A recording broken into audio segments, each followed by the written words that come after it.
Howdy folks. Before we begin this video, I just want to give a shout out and a huge thank you to the great Michael K. Vaughan, because he has created for me the event on BookTube that I look forward to the most every year, even above the ones that I've created and hosted myself. I don't know what it is. I've just always looked forward to June coming around, and June on the Range since it first started a couple of years ago. I'd never read any Westerns before, and I don't know why, because I'd always quite, enjoyed Western films. I suppose I did read a few Western comics back in the day, especially the Lucky Luke comics when I was a kid.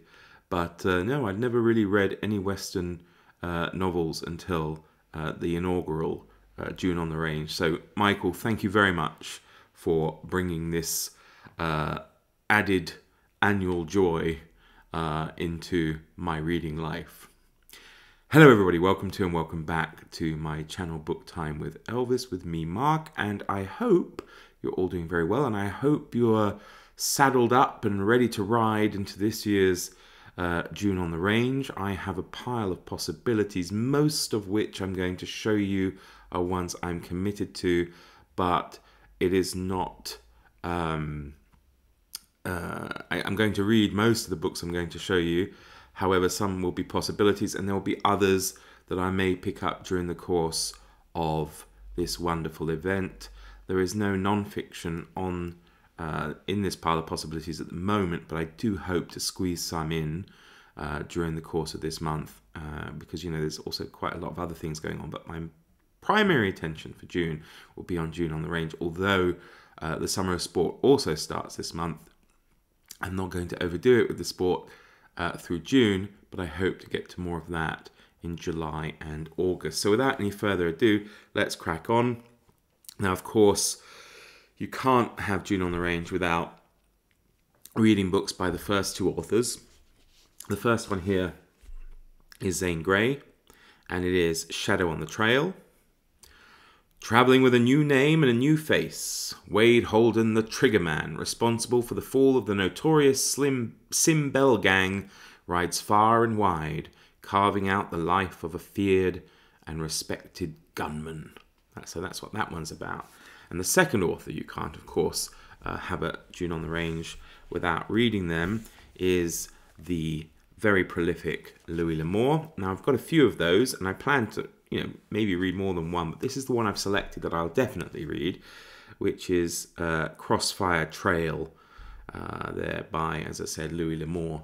And obviously you'll be very eager to find out what it's about. So, Rafe Karadec was a man who always rode at the ready, hardened by a life spent among ruthless men who played for the highest stakes.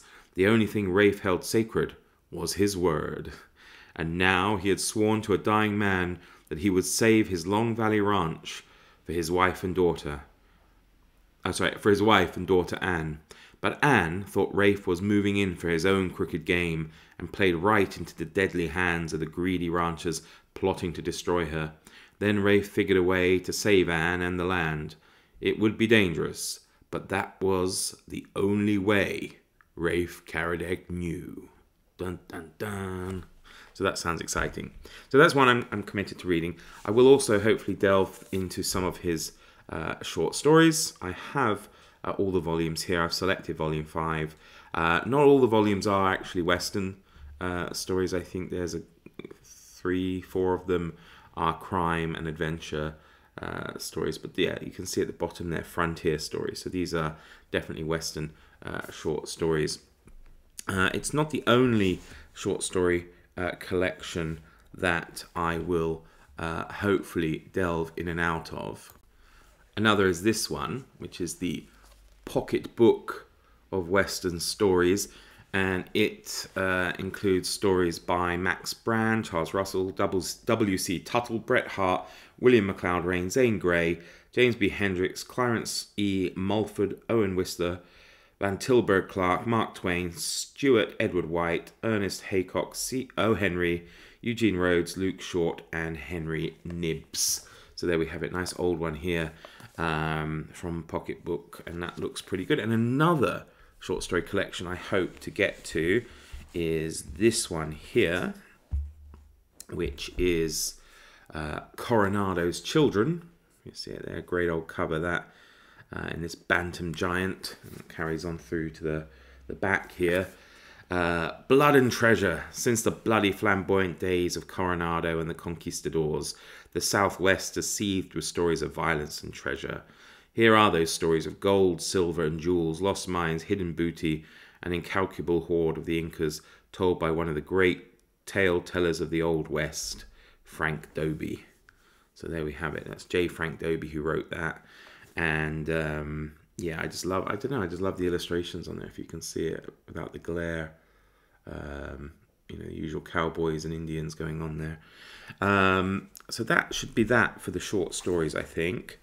And then we move on to some others. There's one slightly longer work, which I'm doing as a buddy read with Greg from Another Bibliophile Reads, and that is Thomas Berger's Little Big Man, which I've already started because it's a bit bigger, and it's not one I plan to churn out, you know, in a day or so. And so far, I'm really enjoying it. I'm only, I think, 2 chapters in, but it's actually quite funny. I mean, I saw the film when I was a kid. I don't remember it being particularly funny, but there is a bit of humour certainly running through the book, and so far, so enjoyable. Oh, maybe you want to know what it's about. You probably do know, most of you, but if you don't know it, I will read the back for you, although it doesn't really give you a synopsis of the back on the back. Just really a quote from the book, I suppose, but it says, I'm a white man and never forget it, but I was brought up by the Cheyenne Indians from the age of 10. Oh, here we go, yeah. So starts the story of Jack Crabb, the 111-year-old narrator of Thomas Berger's masterpiece of American fiction. As a human being, the Cheyenne called their own... as a human being, as the Cheyenne called their own, he won the name Little Big Man. He dressed in skins, feasted on dog. Oh, didn't realise that was going to happen. I won't let Elvis know about that then. I'll have to keep that between us. Loved 4 wives and saw his people butchered by the horse soldiers of General Custer, the man he had sworn to kill. As a white man, Crabb hunted buffalo, tangled with Wyatt Earp, defeated Wild Bill Hickok, and survived the Battle of Little Bighorn. Part farcical, part historical, the picaresque adventures of this witty and wily mythomaniac claimed the Wild West as the stuff of serious literature. Now, I'm sorry for the poor reading there, but as you can see on the back, it's not very easy, and it's all in italics. So that's the author there. And then we're getting to some other real classics, which is Shane here by Jack Schaefer, which I want to read. I remember kids reading it at school. It was part of one of the English courses, part of the required reading, although sadly not on mine. But again, you know, it's a very famous one. Call me Shane. He rode into our valley in the summer of '89, a slim man dressed in black. Call me Shane, he said. He never told us more. There was a deadly calm in the valley that seemed to focus on Shane. There's something about him, Mother said. Something dangerous. He's dangerous, all right, Father said, but not to us. He's like one of those here slow-burning fuses, the mule skinner said. Quiet, so quiet you forget it's burning till it sets off a hell of a blow of trouble. And there's trouble brewing. That's good. And then I'm really looking forward to this one. I've only heard good things about it. And that, of course, is the Oxbow Incident by Walter Van Tilburg Clark. This is a searing study of mob justice. The story takes place in the Old West, but it could happen anywhere, any time, that men of action let their anger goad them into taking the law into their own hands. Published in 1940, this powerful narrative was immediately hailed as a work of art.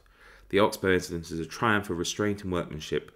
The tenseness that builds and eddies and comes back stronger is beautifully geared to the temper of each central character and the shifting emotions of the mob, as doubt, anger, stubbornness, physical cold, pity and revulsion hold them in turn, said Max Gisson of the New Republic. Ben Ray Redmond described it in the Saturday Review as a sinewy masculine tale that progressively tightens its grip on the reader and Clifton Fardimon summed up the verdict of all the critics when he called this a modern classic, a masterpiece. So there you go, that's going to be great, isn't it? And then two others, which I hope I'll get to. They're not very big, so it shouldn't be too long. One of them is Coyote Gulch by Peter Field. The rifle spoke again. Kittering fell. A sudden jerk at his hat, and instantly threw up his gun and fired. The figure on the slope folded up weakly, and the rifle spun from his hands. When Kittering got to the sprawled body, his breath caught in a harsh gasp, for copper-coloured hair rolled in gleaming waves around the pale oval face. He had been fighting a gun duel with a girl. Oh my God. Dropping to his knees, Kittering turned her body over. A wide bloodstain was spreading over the gaudy shirt front. That gun duel was Jim Kettering's introduction to the feud between the lazy Bar X and the homesteading Slocums. It was only another short, bloody step from that sniping feud to open warfare. And then the last one's really, really thin. You can see there. But also a nice older paperback there. Larry and Stretch, The Lawless Miles by Marshall Grover. I'm guessing it's part of a series. Yeah, so what does it say here? A rifle shot in North Colorado was the start of another violent adventure for Larry and Stretch, the invincible Lone Star Hellions. They rode a trail 30 years old in their search for the heir to the Woodridge fortune. The missing man had become anonymous, and with every passing day there were more dangers to be faced, more battles to be fought. Here is a hard-hitting western in the best Larry and Stretch tradition, with the West's toughest hellraisers trading shot for shot with the lawless breed. So there we go. And that is, up to now, my pile of possibilities for June on the Range. As I said, I'd like to try and squeeze in at least one non-fiction. And, you know, depending how things go with work and how busy I am, I may, you know, finish a few of these. I mean, you know, when they're this size, it's a day's reading, isn't it? If that, I mean, it's an hour or two. So, you know, I might hopefully be able to add some more into this list. But do let me know in the comments below if you've read any of these, what you thought of them, and also what you plan to read for June on the Range. So I look forward to riding off into the sunset with all of you as we enjoy a fantastic month of reading Westerns together. It's going to be great. Absolutely. Can't wait. Hurrah. No, yeehaw. That's it, yeah. Hurrah. Yeehaw. Bye, everybody. Take care.